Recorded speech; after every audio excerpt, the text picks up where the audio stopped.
think about what you want and why you want it, you almost always get into the receiving mode. You see, if it is true, and it is, that the energy flowing is the precursor to the manifestations occurring to you, then can you see how when you talk about what and why, rather than what you want and why you don't want that, and what you want and why you don't want that, and what you want and why you don't want that, as you just get that energy flowing. So if that's all you did in a deliberate, focused time, you've flowed enough energy that now law of attraction is going to bring you other things.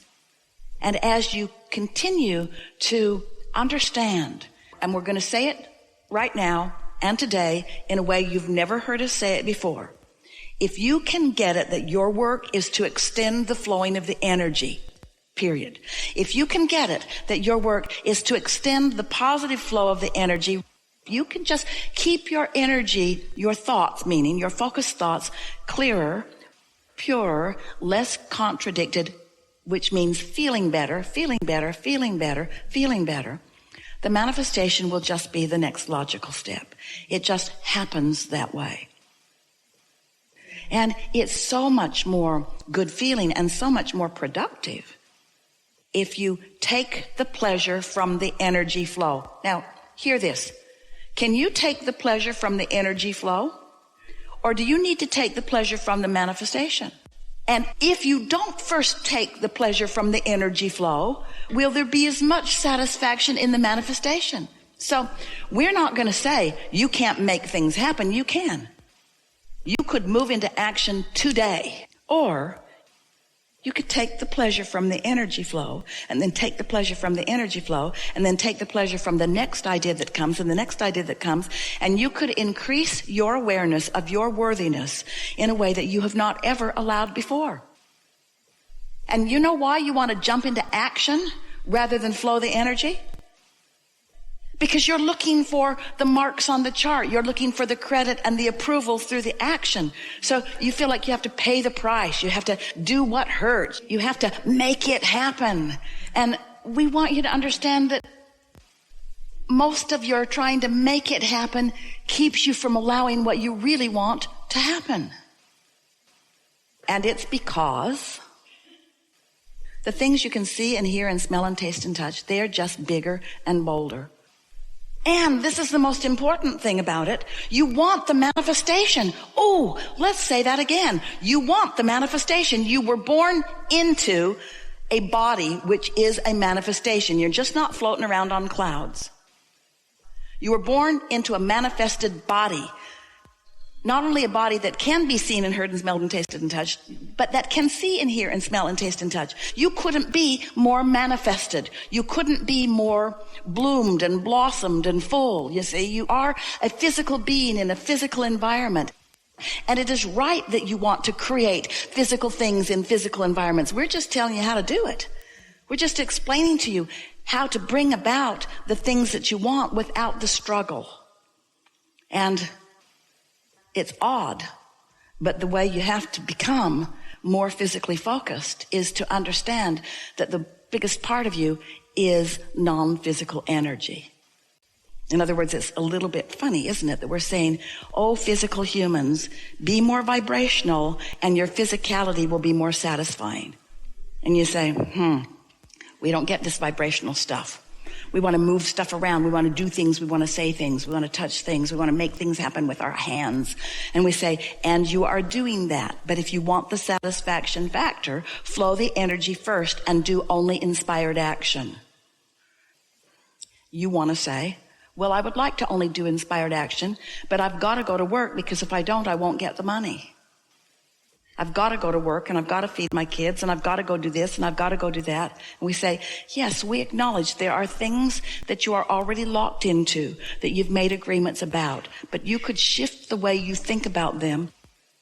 You could look for positive aspects in them. You could make a decision and line up with that decision. And that's all we're asking you to do. We're not asking you to stop action. We're asking you to like the action that you're taking.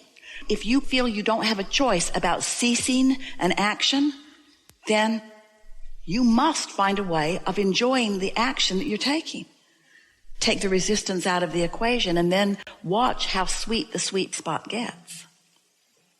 That is the work. The work is your mood. The work is your attitude. The work is the way your thoughts make you feel. The work is the way you respond to things. But you see, most people are reacting. And in this world, especially this world today, with so much going on, you've got your nose in so many different things. We think you should call it nose book. You've got your nose in so many things that most people are reacting, rather than flowing. You got to get out ahead of it. You just got to feel good. You just got to think the thoughts that are nice to yourself. Think the thoughts that are nice to others. Think the thoughts that your inner being is thinking, because your inner being's got it all lined up, ready for you to receive it, you see. Do you want to receive it, or do you want to do it the hard way? Do you want to say, shouldn't I struggle harder? Shouldn't I pay more of a price? Won't others be jealous if I'm just happy and get it and happy and get it and happy and get it? And we say, you didn't come to pay a price. You came to flow energy. And when you flow energy in two opposing directions, you pay a price. An unnecessary price that you don't have to pay. Because you're doing every bit of it to yourself with your contradictory thoughts. And you didn't mean to do it. It's just a habit to tell it like it is. Oh, but you know, if you're telling it like it is, what is can't change. It's like you're saying to the universe, I really want this, but this is how it is. But I'd like it to be different, but it's like this now. But I would like more money, but I don't have enough of it. And it'd be nice if we all had more money, but there's not enough money to go around. And I really don't like how it's going, and things should be better, and somebody should call somebody, and something needs to be done about it. And I'm getting really tired, and I don't like this struggle, and I guess I should try harder, and I guess I maybe better go to bed. But when you're thinking about what you want and the ideas are expanding within you, that's what that being tuned in, tapped in, turned on feels like. That's what inspiration is. That's what eagerness is. That's what happiness is. You know, when you plan something, when you think about something, when you plan your vacations, you say, oh, we're going to go on vacation and we're going to hate it. And we're going to go to places that we've never been before, and we're going to be lost most of the time. We're going to spend money that we don't have. Or do you, at least when you think about vacations, do you try to focus upon things that will please you, you see? Clean up the energy. You can do it. Clean up your energy. Clean up your mouth. You can do it. You can say things that sound good. And if you begin saying things that sound good, after a little while, they'll start sounding normal. Say things that feel good to you when you say them. Think thoughts that feel good to you. So I don't know exactly where I'm going to be, but it's going to be really good, and I'm going to love every bit of it, and I'm going to love figuring it out. And it's going to be really fun for the universe to show me what's in my vortex and what I really want. And I'll be able to feel it. I can do a gut check on it. I can tell. You see? We want to find a way to say to you that it's the creating that you came for, not the creation. But the creation must be part of the process for there to be any creating that goes. So it's just another way of saying that the joy is in the journey. It's not only in the manifestation. And so what we really want to say to you is that the more satisfaction that you're finding even before the manifestation, then the more you're milking this creation for more joy, and the more satisfaction you're going to feel when it manifests. We want to go back and revisit for a moment the analogy of Esther and her lions and horses, because so many of our physical friends really believe that it's the accomplishing of the manifestation that is necessary for feeling good. So when they hear a story like this about Esther, who can just pick out something that she wants and write a check for it, they have a hard time understanding why we think that this is an interesting story. Because they're still thinking, hey, if I could just write a check for something, then everything would be better for me, because in the having of it, in the absence of it, if I could just have what I think that I'm wanting, then I would feel better.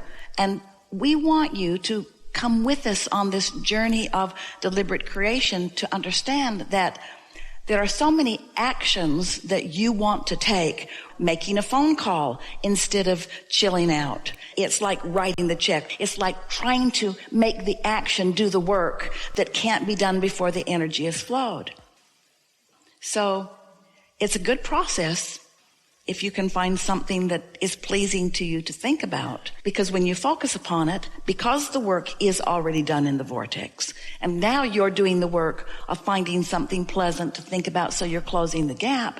In that closed gap, in that open valve, in that open circuit, where you'll start translating those vibrations into ideas, you're going to feel wonderful as those ideas flow. Don't you know that? Haven't you ever been involved with a project where it just clicked, clicked? Ideas came to you. You had fun along the way. You were collaborating with others. They were in the flow too. It all felt good. There just didn't seem to be any bumps in the road because you were moving so fast the bumps didn't matter anyway. That's what deliberate creation feels like. It undoubtedly seems like it would be nice for all of you if you could just take enough time off from all of the responsible things that you feel like you have to do until you could get in sync with the rhythmic flow of the energy so that you could just follow through with inspired things. And we also know that it doesn't feel to you that you need to do that because your children might starve before you come into alignment or. And so we know that you are in an interesting position because you really have to carry on while you are, maybe, if you want to, modifying your perspective to be more thought rather than action, more emotion rather than action, and more inspired action rather than contrived or controlled action. Now, we want to explain exactly how this works. This vortex that we're talking about, you have been building it incrementally.